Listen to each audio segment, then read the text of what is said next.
بلوچستان کے شہر دلبندین سے ہمارے گدروشیا پوائنٹ کے نمائندے محمد بخش بلوچ کی رپورٹ کے مطابق 25 جنوری کو بلوچ یکجہتی کمیٹی کے زیر اہتمام راچی مچی کے حوالے سے بلوچ یکجہتی کمیٹی کے رہنما ڈاکٹر صبیحہ بلوچ ڈسٹرکٹ چاگی کے دورے پر پہنچ گئیں۔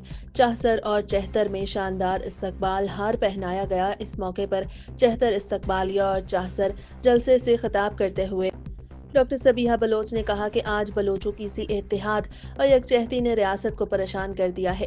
ہمارے ہاتھوں میں نہ بندوق ہے اور نہ کچھ، مگر ہماری یکجہتی سے یہ حواس باختگی کا شکار ہے۔ انہوں نے کہا کہ حکمرانوں کو بلوچستان اور بلوچ قوم سے کوئی ہمدردی نہیں، بلکہ انہیں صرف اور صرف ہمارے وسائل کی لوٹ مار سے محبت ہے۔ آج وقت ہے ہمیں آپس میں متحد ہونے کا۔